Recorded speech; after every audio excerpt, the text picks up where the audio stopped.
The 2004 Detroit Pistons, in my opinion, are the most underrated team of all time.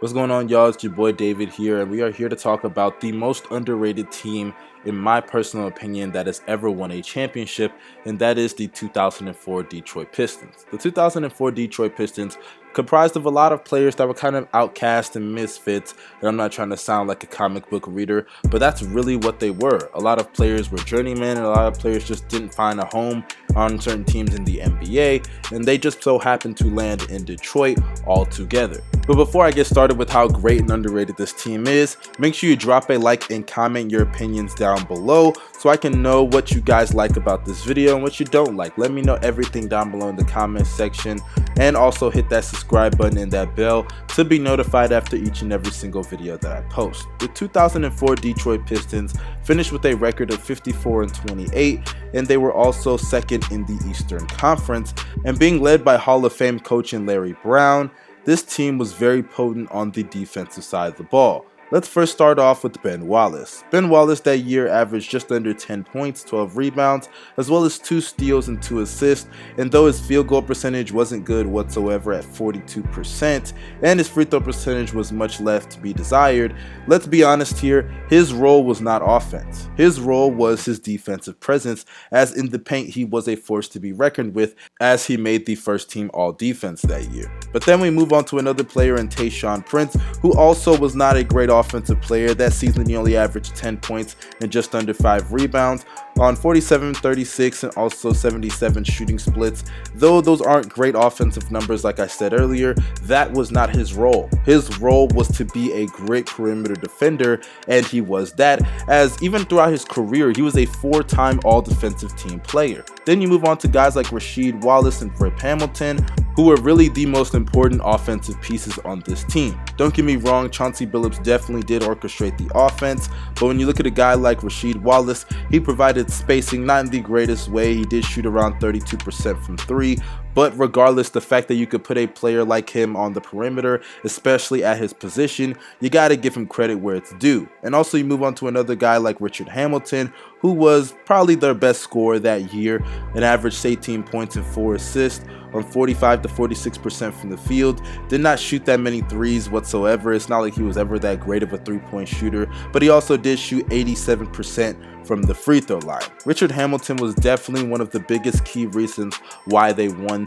this championship that year. He was a consistent scorer for them night in and night out, and when you look at the rest of the other team, you got a guy like Chauncey Billups who shoots 39% from the field. You have Rasheed Wallace and Ben Wallace, who are not the greatest and more efficient players in the league, so you can definitely see how a guy like Richard Hamilton helped out this team. Chauncey Billups also, I mentioned him earlier, wasn't that efficient from the field, but he did shoot nearly 39% from 3 and threw in around 6 to 7 assists while also averaging 17 points per game. This is a team that was very balanced in all aspects, and they had defined roles. You have the initiator in a guy like Chauncey Billups, who could score from time to time and was a great three-point shooter this season. You have Richard Hamilton, who though he isn't a great shooter, he could definitely pick his spots on the court and get to the basket very easily. And then you got a guy like Rasheed Wallace, who I said earlier was there for spacing reasons, and then you add Ben Wallace in the paint. That just made this team a force to be reckoned with. And when you look at their offensive game, they were never that great as a team, as they were 24th in the league in points per game, and they were in the bottom half of the league when it came to offensive rating, as they were 18th.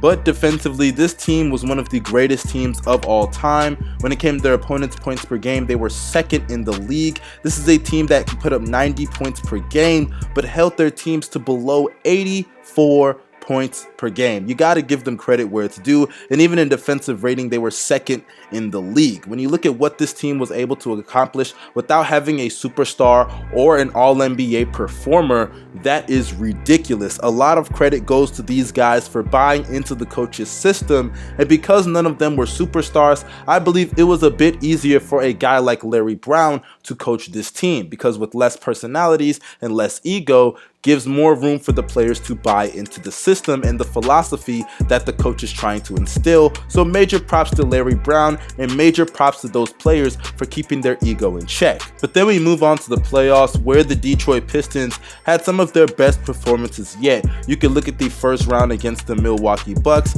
and though the Milwaukee Bucks were a 7th seed, a lot of great performances all over the board. You have Richard Hamilton averaging 20 points on 48% field goal shooting. You have Ben Wallace pitching in 11 points and 13 rebounds on 48% field goal shooting, which is higher than his season average that season. And even Tayshaun Prince pitched in with 17 points and 8 rebounds on nearly 60% shooting from the field. All across the board, these guys stepped up in unbelievable ways. You got to give them credit where it's deserved. And even in the second round against the New Jersey Nets, being led by players that, realistically speaking, some believe are better than any single player on that Detroit Pistons team. A player like Richard Jefferson and Jason Kidd, many people did believe those guys were better than some of the best players on that Detroit Pistons roster. And when you consider the fact that they beat them in 7 games and a lot of their players stepped up big. You have Rich Hamilton, who averaged 21 points on 44% shooting from the field.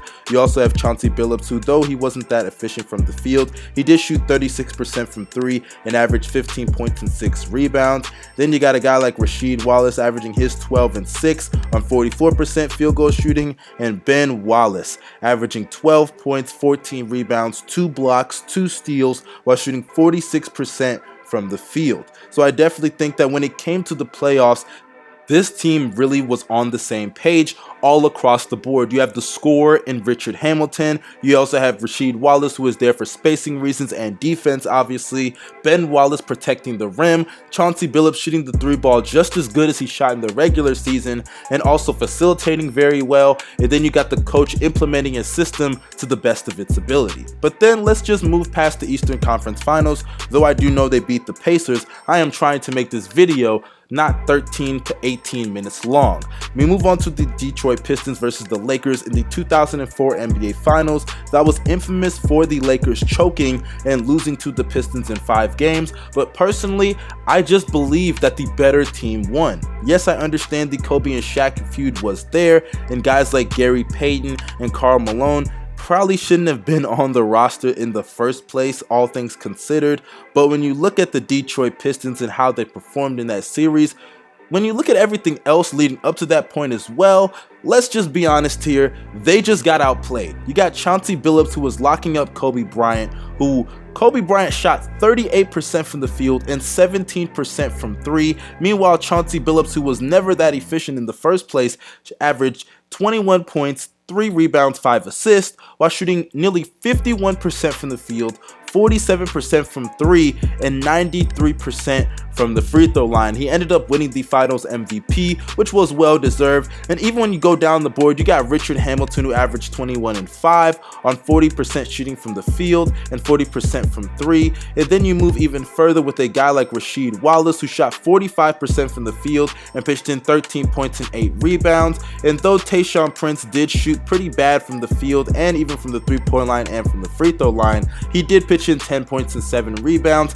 and did pitch in with some great defense on that perimeter. He also guarded Kobe Bryant in a lot of very critical situations. And then you have Ben Wallace, who out-rebounded Shaquille O'Neal. Because for those who don't know, Shaquille O'Neal averaged nearly 12 rebounds a game throughout that entire season, but then in the finals averaged below 11 rebounds a game to Ben Wallace, who averaged nearly 14 rebounds a game, as well as 2 steals and a block.